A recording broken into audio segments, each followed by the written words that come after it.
Memang konstitusi Kiai harus gitu lah tamud dan ainaika. Kenal orang lebih tinggi itu kan resiko. Misalnya saya Kiai Deso, mungkin punya carry tua sudah seneng, punya kijang tua sudah seneng. Gara-gara kenal Pak Wahid naik Camry, waduh kok saya kalah itu. Kenal orang itu kan resiko. Mungkin dosen-dosen sini kalau kenal saya di Rembang juga resiko. Di sini gak ada cium tangan, melihat saya dosen, wah gak enak jadi dosen. Jadi memang harus dibatasin. Sekiranya mungkin orang terus, karena latamud dan apa? Ainaika ilham. Kamu jangan sering melihat orang lain yang mungkin secara lahir dapat nikmat yang lebih tinggi timbang Anda. Kalau kamu gak bisa ngelola hati Anda bisa hasut, Anda bisa dengki. Paling tidak Anda bisa ada syukur. Saya itu sering didolani pejabat. Juga sering melihat pejabat di TV-TV. Naik mobil aja ada yang naikkan. Bahkan kalau wudhu itu anduk aja ada yang bawa. Itu kalau yang nggak kuat, wih naik jadi pejabat. Ya makanya terus konstitusi Kiai itu mengatur, sudahlah. Mata kamu itu kamu batasin. Jangan melihat sesuatu yang potensi ya. Potensi menjadikan Anda tidak apa? Syukur. Jadi saya mohon, ini memang konstitusi saya sebagai Kiai. Jadi saya, tapi di hati saya tetap akrab. Saya doakan semua untuk UI, untuk semua orang Indonesia kita doakan. Kita ingin semuanya tambah baik, tambah baik. Ya, Assalamualaikum warahmatullahi wabarakatuh. Sehingga di beberapa riwayat dijelaskan ada orang yang 500 tahun ibadah, nggak pernah maksiat. Ditanya sama Allah, kamu masuk surga karena apa? Karena ibadah saya ya Allah. Ya sudah, surga kamu 500 tahun saja, karena ibadah kamu 500 tahun. Ini cerita umur-umur orang dulu. Ya Allah katanya surga engkau ini selamanya. Ya kalau yang selamanya itu rahmatku, kalau amal kamu terbatas ya surganya sesuai amal kamu ya terbatas. Ya sudah ya Allah, berarti masuk saya surga saya ini karena fadl engkau, karena anugerah engkau. Itu namanya apa? Diroyah. Diroyah itu satu kajian analisis di mana kita percaya riwayat, tapi kemudian punya logika, punya diroyah. Ini penting supaya tauhid kita ini kuat. Jadi dulu ada orang yang sangat cerdas, namanya Jubair bin Mut'im. Dia saking cerdasnya, juga kaya, juga tokoh, dikirim sebagai delegasi pembebasan Asra Badrin, tawanan Badar. Kemudian pas datang ke Masjid Nabawi, Nabi delalah pas baca Wattur wa kitabim mastur. Sampai pada titik Nabi baca Am khuliku min ghairi syai'in am humul khaliqun. Apakah penciptaan yang sedemikian canggih itu dimulai tanpa perwujudan, tanpa sesuatu yang real, yang maujud? Orang itu langsung bersimpuh, matur, ya Rasulullah saya Islam. Kada qalbi yatir, hampir hati saya, otak saya, pikiran saya itu terbang. Karena logika yang dibangun ateisme misalnya, kalau alam raya ini dimulai dari nihilisme, berarti logikanya apa? Al-adamu yakhluqu maujudan. Alam raya ini kan maujud. Maujud itu ada. Kalau yang lebih dulu itu ketiadaan, berarti ketiadaan menjadi sebab kewujudan. Kalau dalam bahasa Arab itu al-adamu yakhluqu maujudan. Sesuatu yang harusnya nggak jadi faktor karena ketiadaan, menjadi faktor sesuatu yang nyata. Itu kan nggak masuk akal. Ya, kalau alam raya ini ada al-adam sing yasbiku maujudan, berarti alam raya ini al-adamu yakhluqu maujudan, suatu yang tidak ada menciptakan yang ada. Dengan logika itu terus kita ngaji, diajari sama guru-guru kita, sifat dasar Allah itu maujud. Wallahu maujudun qadimun. Terus masuk. Yang harus distatuskan pertama dari Allah itu apa? Maujud, wujud. Karena dengan wujud ini layak menjadi penyebab adanya alam raya ini. Sehingga ketika kita menolak faham nihilisme atau ateisme, faham tanpa Tuhan, tanpa pencipta awal, kita punya diroyah. Bahwa tidak mungkin ketiadaan ini menjadi sebab perwujudan alam raya ini. Yaitu amkhuliku min ghairi syai'in. Masa alam raya ini diciptakan tanpa sebab yang nyata, yaitu wajibil wujud. Siapa itu? Allah Subhanahu wa ta'ala. Begitu juga menyangkut sholawat. Orang boleh beda pendapat tentang redaksi sholawat. Ada yang sholli ala Muhammad, ala Sayyidina Muhammad, Nabi Muhammad. Monggo lah masalah redaksi saja. Tapi setelah dianalisis, Nabi itu Pak Rektor, jadi Nabi setelah Nabi Isa saking dihormatinya sampai dituhankan. Juga jadi Nabi yang ada cerita masih hangat, orang Yahudi itu bunuh Nabi. Jadi yang satu mendudukkan Nabi sedemikian tinggi sampai kayak Tuhan, yang satu menjatuhkan Nabi sedemikian rendah sampai dibunuh. Kayak apa susahnya jadi Nabi Muhammad SAW. Kemudian dengan gampang Hadaddin agama ini bikin syariat yang bernama sholawat. Redaksinya monggo lah sesuai tradisi masing-masing. Allahumma sholli ala Muhammad, Allahumma sholli ala Sayyidina Muhammad, ala Nabiyina Muhammad monggo lah. Tapi yang jelas redaksi ini kalau didiroyah dikaji. Allahumma itu Tuhan, Tuhan itu pemberi. Wa Muhammadun wa in jalla qadruh abdun min ibadi. Muhammad apapun tinggi derajatnya tetap berstatus hamba. Sehingga agama ini terjaga oleh syihotus sholawat. Agama ini terjaga oleh redaksi sholawat. Yaitu Allah tetap pemberi sebagai Tuhan yang enggak tersaingi. La syarikalah. Rasulullah Muhammad wa in jalla qadruh. Apapun prestasinya bisa mi'rad, bisa apa saja. Tetap seorang hamba yang butuh muhtajun ila rahmatih. Jika redaksi Allahumma sholli ala Muhammad ini mengukuhkan yang Tuhan tetap Tuhan, hamba pilihan tetap hamba pilihan. Tentu dengan redaksi ini kemudian kita mendudukkan Nabi benar-benar posisi terhormat. Yaitu orang yang paling berhak dapat askat tahiyat. Mendapat penghormatan Allah paling tinggi, yaitu Rasulullah Muhammad SAW. Dan itu diulang-ulang oleh Allah. Subhanalladzi asra bi'abdi. Status hamba ini diulang. Lagi-lagi ini bernama diroyah. Bernama apa? Contoh ketiga misalnya fihi ayatum bayinatum maqamu Ibrahim. Dulu orang Yahudi itu ada diskusi masif. Syaratnya Nabi itu mbah-mbahnya harus Nabi. Harus keturunan Nabi. Kemudian semua Nabi rata-rata di Palestina, di Syam. Lalu Muhammadnya asal-usulnya dari mana? Tahu-tahu orang Arab kok Nabi. Padahal orang Arab itu dulu jahiliyah. Walhasil terus diceritakan bukti Muhammad ini turunan Ibrahim adalah ada jejak kaki Nabi Ibrahim di dekat apa?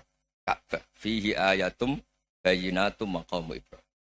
Kalau Nabi Ibrahim pernah di Mekah, artinya beliau pernah meninggalkan turunan yang di Mekah. Itu bernama Nabiuna Muhammadun sallallahu alaihi wasallam. Itu disebut fihi ayatum bayinatum maqamu Ibrahim. Nah, itu namanya diroyah. Diroyah itu satu perilaku keseharian kita beragama, kemudian tahu logikanya.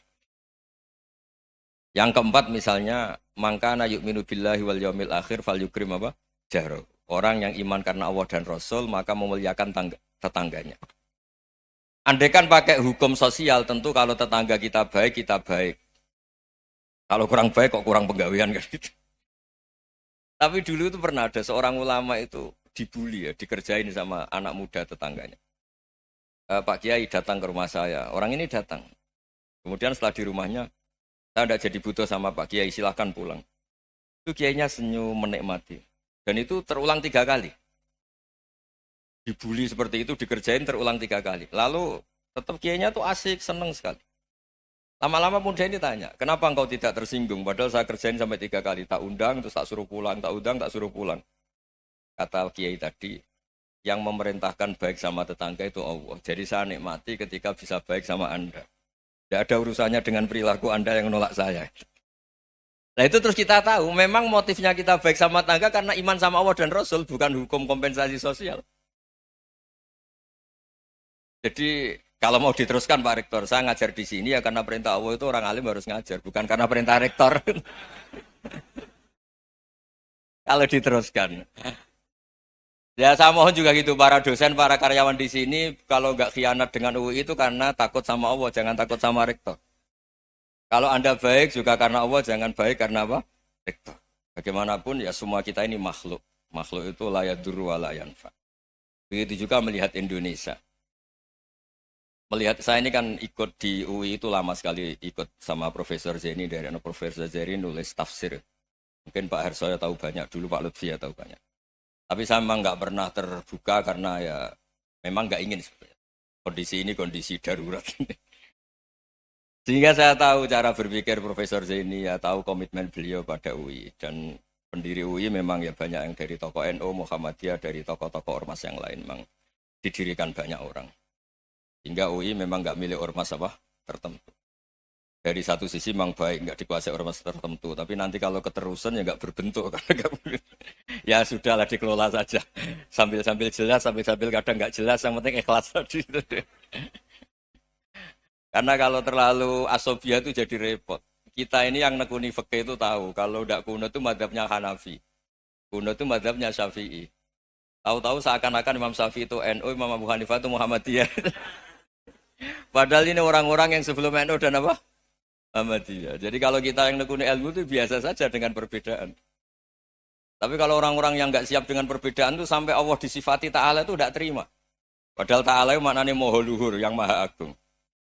Jadi ada seorang kiai kebetulan pidato pertama Pak Rektor. Assalamualaikum warahmatullahi ta'ala wabarakatuh.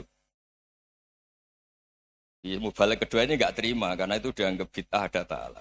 Hanya dia bilang Assalamualaikum warahmatullahi ta'ala wabarakatuh.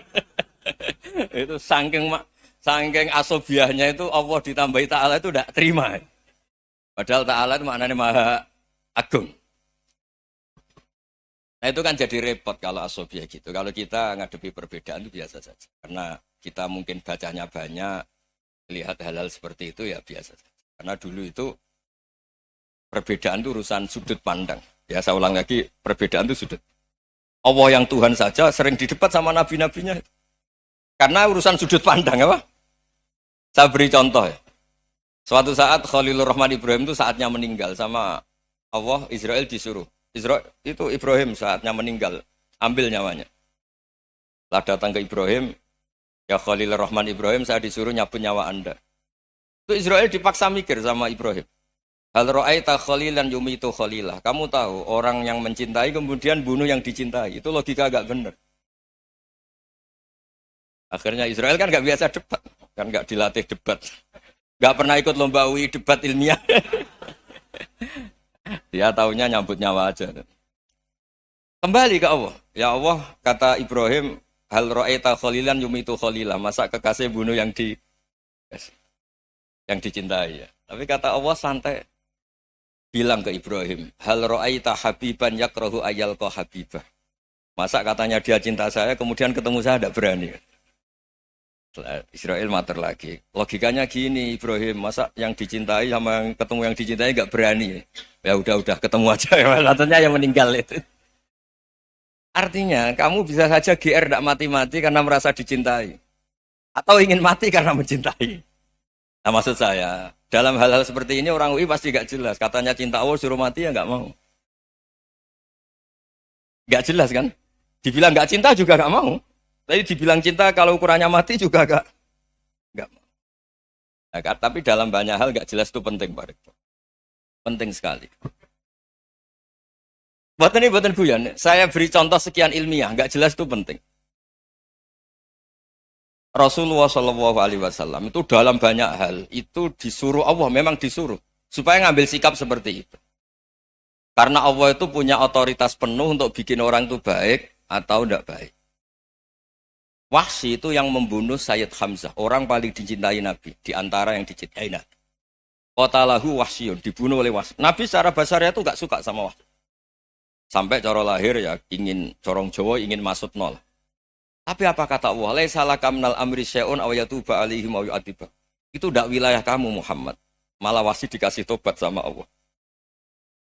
Khalid bin Walid, itu perang Uhud kalah, itu karena ide brilian Khalid bin Walid. Pas itu masih panglima kafir. Yaitu pura-pura kalah, ghanimah dilepas, sahabat turun, pasukannya naik, walhasil orang Islam kalah. Khalid bin Walid akhirnya juga masuk Islam. Orang yang secara basariah Nabi itu gak siap.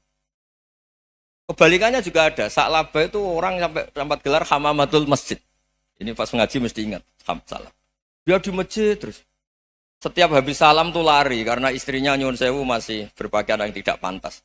Kenapa engkau terburu-buru pulang? Pakaian yang dipakai istri saya sekarang saya pakai. Ya pakaian sarung itu kayak Pak Rektor kan fleksibel. Ini khusus mau Ramadan, tidak akan sarungan terus, gak usah khawatir.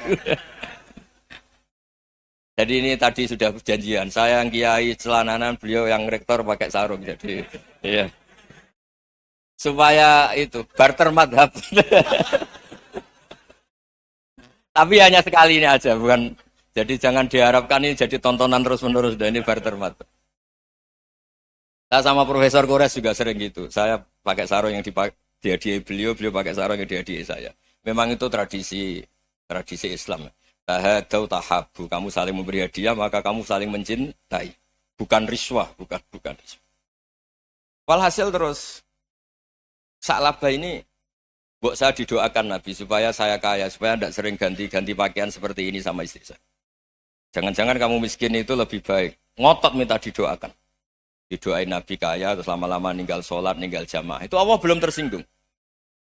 Yang mulai Allah tersinggung itu kan saya sering fatwa di mana-mana, sering memberi saran. Mumpung kamu miskin itu sering sedekah. Karena kalau sudah kaya itu tidak bisa. Saya memberi analogi gini. Kalau saya masih santri miskin, punya uang 100.000, diminta guru saya 50 tak kasihkan. Padahal itu 50%. Punya 2 kambing kurus, diminta guru saya 1 pasti tak kasihkan. Padahal itu 50%. Jadi kalau punya sapi Brahman atau sapi limusin yang harganya itu 100 juta, punya 2, diminta 1 boleh enggak? Enggak boleh. Saya punya motor butut 2, diminta teman saya 1 boleh. Tapi kalau Davidson Harley itu enggak boleh. Nah, walhasil itu kalau kita miskin, misalnya kita zaman kuliah atau zaman mondok atau zaman apa saja, punya uang 100.000, nartik temannya sampai 50.000 kan biasa.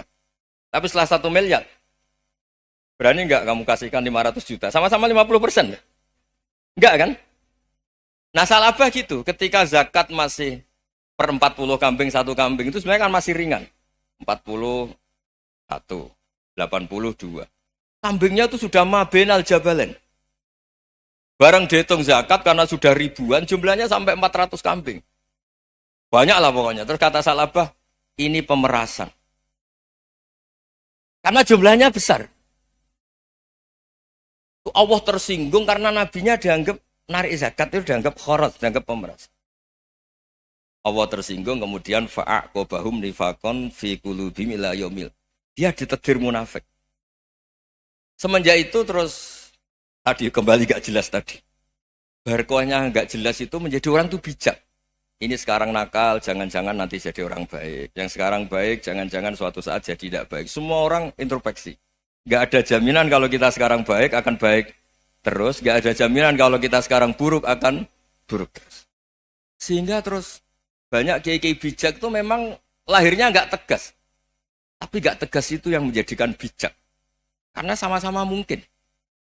Itu yang disebut laisa laka minal amri syai'un aw yatuba alaihi wa yu'adzibum. Itu tidak wilayah kamu.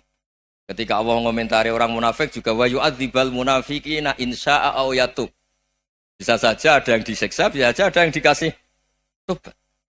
Karena pola yang kita analisis itu semuanya menurut kita. Bukan menurut kemaslahatan orang apa? Banyak. Saya punya sekian contoh cerita. Orang yang sowan kiai baik-baik, mungkin bawa gula atau salam tempel, tidak tahu lah. Itu tidak mesti jadi wali. Tapi Kalijogo yang kenal Sunan Bonang, itu kenalnya itu karena ingin begal. malah jadi wali. Tapi tidak usah dicoba. Umar itu nyari Nabi itu mau dibunuh. Tapi malah tobat jadi orang baik. Jadi ini penting ngaji ya, supaya tidak tegas itu, tidak jelas itu kadang baik. Nah termasuk saya juga termasuk dia yang milih tidak jelas. Saya sering gojlok gini, Fajar Hadili ini murid-murid saya sering saya gojlok. Kalau semua sistem pendidikan kayak kampus, kayak UII, kayak UIN semuanya, itu sistem yang bagus. Karena tertib jam kuliahnya jelas, mata kuliahnya jelas. Kalau di pesantren itu Pak Arso, itu gak tertib. Tapi justru itu enak, ketemu di jalan orang berani tanya. Nah ini kalau mbak-mbak misalnya menstruasi, mau belajar haid nunggu semester berapa baru tahu. Itu bisa sekian tahun gak sholat karena nunggu pelajarannya baru diterangkan. Mau haji juga gitu, nunggu mata pelajaran haji. Kalau nggak jamnya, nggak mau dosennya ngajarin. Ya, kalau kiai kan enggak, ketemu di jalan, tanya, dijawab.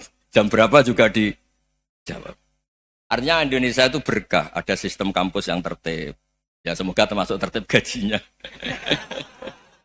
Tapi tertib gajinya itu juga sebenarnya rugi, saya sering. Ada pegawai negeri Gus, tolong doain saja di PNS, enak aja. Gajinya tetap. Kata saya nggak mau kalau gaji saya tetap. Kok bisa Gus? Enak tiap bulan mesti dapat gaji. Kalau tetap nggak naik-naik kata saya. Kalau kiai gajinya nggak tetap, tapi di atas yang tetap kata saya. Artinya Indonesia itu berkah. Kalau semuanya pakai sistem pendidikan setertib ini, orang mau tanya haid ya nunggu pelajaran haid. Bab haji ya nunggu pelajaran haji. Tapi kalau ketemu kiai itu enggak. Ya pokoknya saya pernah di pasar, Gus mau tanya.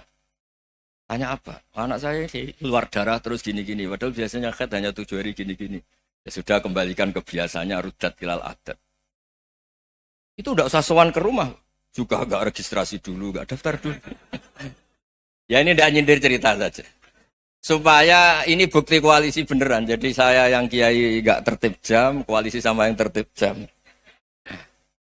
Jadi kalau semuanya sistem kampus, nanti pertanyaan itu enggak bisa on time, enggak bisa setiap saat. Makanya Indonesia itu berkah. Kiai-kiai yang alim yang di jalan-jalan banyak. Juga kiai yang di kampus dokter-dokter fikih banyak.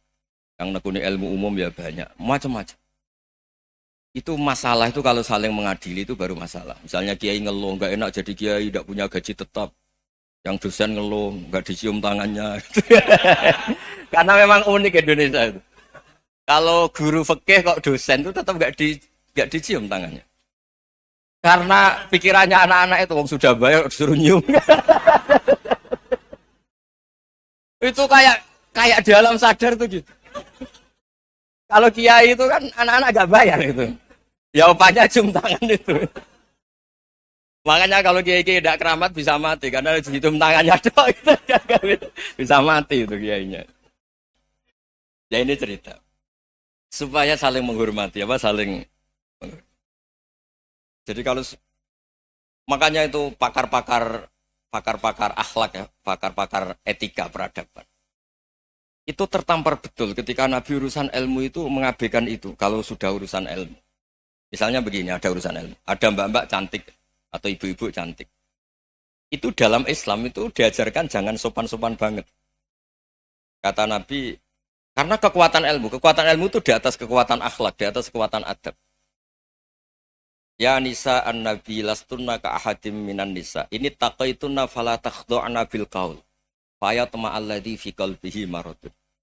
Misalnya ada mbak-mbak cantik, menarik, kemudian sopan misalnya sama Pak Fajarin sama dosen-dosen. Monggo binara. Wah itu bahaya pikirannya kemana-mana itu. Orang yang imannya pas-pasan, berarti mau.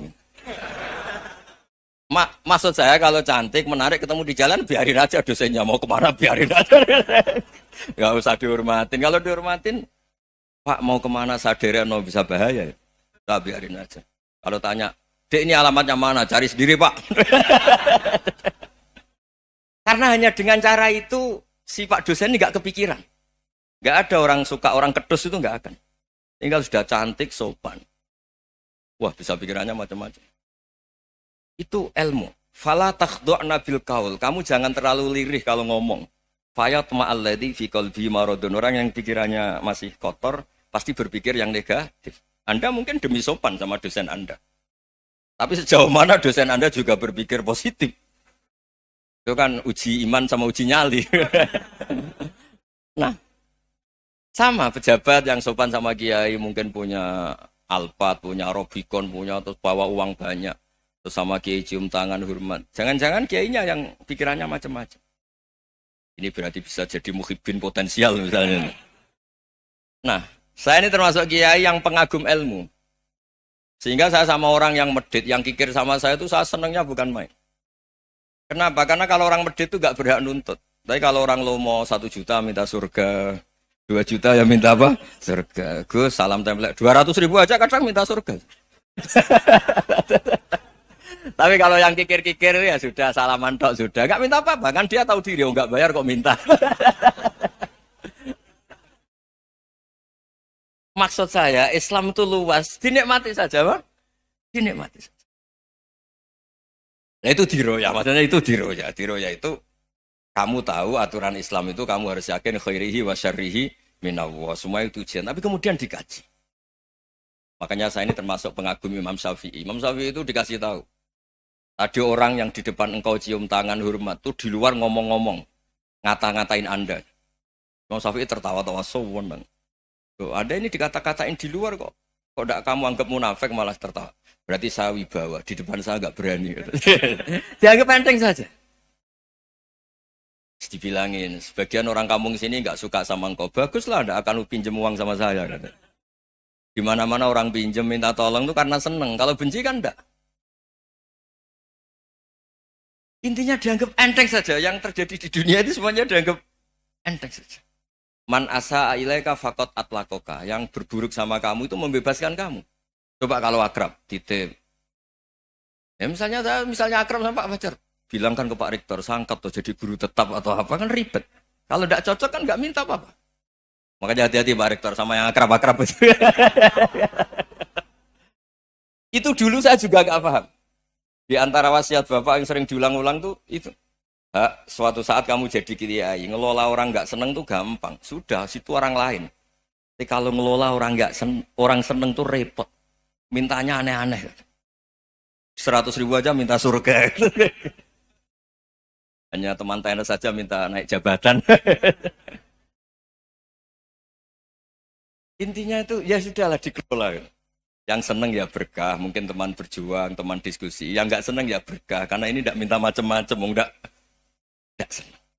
Nah itu namanya diroya. Diroya itu satu kajian keilmuan yang menjadikan kita ini nyaman dengan riwayat-riwayat, panduan-panduan dari Rasulullah Shallallahu Alaihi Wasallam kayak tadi. Kenapa sih tentang baik sama tetangga, baik sama tamu? Hitung-hitungannya itu mangkana yu'minu billahi wal yaumil. Saya pernah dicium sama orang miskin yang akut, miskin betul. Itu tak ajarin, Anda ini lebih hebat ketimbang orang-orang kaya. Misalnya gini, misalnya ada komunitas rektor atau kiai besar. Saya ini kata orang banyak termasuk kiai besar. Mungkin kalau pinjam uang itu karena mau beli mobil, aksesoris mobil, karena kita kiai top atau rektor atau orang-orang top. Kalau sesama orang miskin itu pinjem-pinjemannya itu urusan beras, itu urusan nyawa. Keren mana? Nyelamatkan nyawa sama aksesoris mobil. Nyawa. Jadi pahala kamu pasti lebih besar. Itu senengnya jadi orang miskin terus keterusan sampai sekarang. Itu. Lo coba kalau menteri sama menteri, rektor sama rektor, kira-kira pinjamannya apa Pak Arso? Kan kalau mau beli mobil atau mau umroh VIP, pokoknya yang keren-keren. Kalau orang miskin pinjam karena apa? Makan kan? Beras kan? Makanya kalau yang sedang miskin monggo lah, kalau ingin teruskan. Maksud saya Islam itu seenak itu. Islam itu segampang itu. Sudahlah yang sedang miskin ya keren. Karena sekali sosial itu urusannya apa? Nyawa. Tapi kalau miskin semua ya Indonesia bisa tutup kan. Ya sudah yang kaya-kaya itu saya menyelamatkan Indonesia karena bayar pajak yang menjadikan Indonesia berjalan. Tapi ya dipakai yang benar. Nah, begitu seterusnya. Ada kiai miskin cerita ke kita. Gus, enak jenengan alim, terus punya santri banyak, bisa ngajar di mana-mana. Saya bilang, hebat kamu. Dia hidup di daerah tertinggal. Itu yang diajarkan kan hanya tauhid. Kan nggak mungkin desa tertinggal baca fikih perbandingan madhab. Kan nggak mungkin. Kalau yang kayak Pak Fajar, Pak Sadali kan nggak mungkin. Fikih perbandingan apa? Madhab. Menyorot madhab dunia. Gaya engke-engke itu kan nggak benar. Tapi pertanyaannya, yang menyelamatkan masuk surga itu tauhid apa perbandingan madhab? Tauhid. Ini hanya mengajarkan fardu kifayah, sunat-sunat. Ini Anda mengajarkan fardu ain. Surganya dulu kamu. Oh terus senangnya jadi kayak gitu. Karena yang diajarkan apa? Tauhid. Sementara kita yang gaya-gaya ini, ajarkan perbandingan apa? Madhab, studi banding ke Al-Azhar kemana-mana. Ini enggak, tauhid. Dari orang nyembah pohon jadi nyembah Allah Ta'ala. Keren enggak? Keren. Jadi terus kiki sama saya senangnya bukan karena tak bela. Tapi ada yang agak kurang ajar, tanya saya. Kalau itu hebat, kenapa Gus gak mau jadi kayak gitu? Waduh. Wah ya repot kalau pertanyaan. Terus tak jawab, kalau saya jadi kiai desa, kamu ngangsu ilmu dari mana coba? Ya dari jenengan, ya kalau sama gobloknya tidak bisa. Ya sudah, Gus aja yang jadi kiai besar. Maksud saya, ya sudahlah kita begini seperti yang saya ajarkan di sini, saya sarankan. Supaya orang itu tahu. Ini namanya diroyah. Makanya kata Imam Ghazali itu, kalau kamu ingin sopan gampang, melihat anak kecil, wa aqallu minni dzamban, dia dosanya lebih kecil. Karena masih kecil kan, tentu secara dosa enggak banyak. Kalau melihat orang yang tua, wa aktsaru minni ibadatan, dia tentu ibadahnya lebih banyak karena umurnya lebih banyak. Sehingga terus semua orang lain tuh di depan kita itu hebat. Ya semua orang lain sama misalnya Pak, ini rektor, Pak Fathul Wahid rektor. Tanggung jawabnya lebih banyak, berarti pahalanya lebih banyak. Tapi sama, ketika melihat Nyon Sewu, melihat pegawainya yang secara lahir di bawahnya, ini tanggung jawabnya enggak banyak, pasti salahnya juga enggak. Itu yang diajarkan Rasulullah SAW, sehingga enak lah. Tapi kalau kita melihat orang lain selalu salahnya, itu pecundang. Allah saja tidak seperti itu kan, amal baik ya ada khairan, amal buruk ya ada saron, semuanya dilihat oleh Allah Subhanahu wa Ta'ala. Saya itu punya teman Gus, agak beling, agak seenaknya. Dulu miskin. Wah itu seenaknya betul. Kayak kenal Tuhan sudah. Tak tanya, kenapa kamu seenaknya? 1 bulan tuh labanya bisa 200 juta sampai 500, sampai 1 miliar. Saya itu Gus, setelah duha itu perkembangannya bagus. Sholat duha itu. Saya pernah miskin, kan kata apa? Ingkana rizki fisama, apa? Wa ingkana qalilan, ya kalau fisama fa'anzilhu. Terus wa ingkana qalilan fakasirhu. Kalau sedikit perbanyak. Ini trennya sudah benar semua. Nah, wa ingkana apa? Ya, haroman fatohiru. Kalau haram yang kau sucikan. Makanya saya seenaknya kalau qalilan sudah fakasiru, paling trennya yang enggak benar juga fatohiru kata Mas.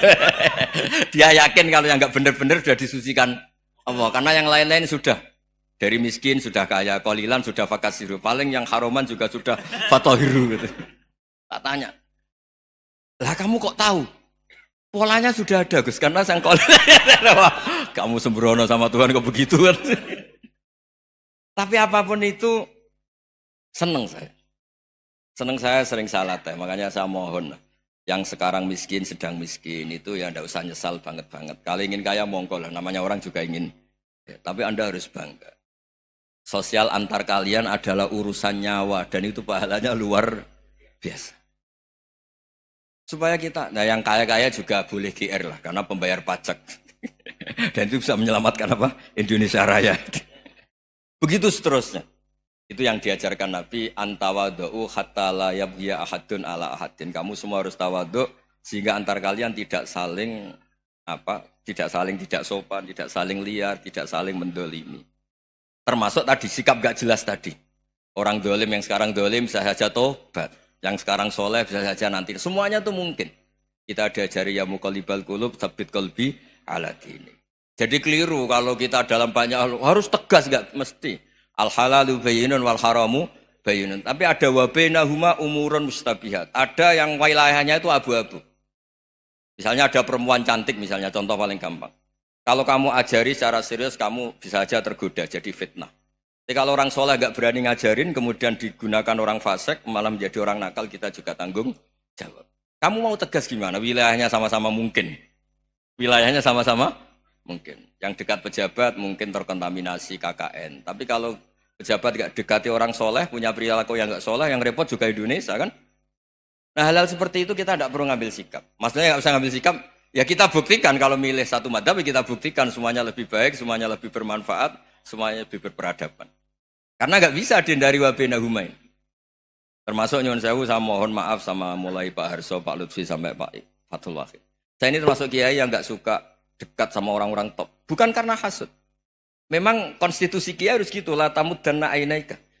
Kenal orang lebih tinggi itu kan resiko. Misalnya saya kiai desa, mungkin punya keri tua sudah seneng, punya kijang tua sudah seneng. Gara-gara kenal Pak Wahid naik Kempri, waduh kok saya kalah itu. Kenal orang itu kan resiko. Mungkin dosen-dosen sini kalau kenal saya di Rembang juga resiko. Di sini gak ada cium tangan, melihat saya dosen, wah gak enak jadi dosen. Jadi memang harus dibatasin. Sekiranya mungkin orang terus, karena latamud dan nanawa, ainaika ilham. Kamu jangan sering melihat orang lain yang mungkin secara lahir dapat nikmat yang lebih tinggi timbang Anda. Kalau kamu gak bisa ngelola hati Anda bisa hasut, Anda bisa dengki. Paling tidak Anda bisa ada syukur. Saya itu sering didolani pejabat. Juga sering melihat pejabat di TV-TV. Naik mobil aja ada yang naikkan. Bahkan kalau wudhu itu anduk aja ada yang bawa.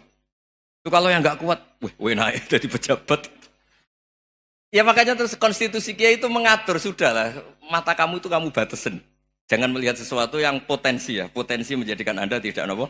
Syukur. Jadi saya mohon, ini memang konstitusi saya sebagai kiai. Jadi saya, tapi di hati saya tetap akrab. Saya doakan semua untuk UI, untuk semua orang Indonesia kita doakan. Kita ingin semuanya tambah baik, tambah baik. Oke, ngoten mawon. Assalamualaikum warahmatullahi wabarakatuh.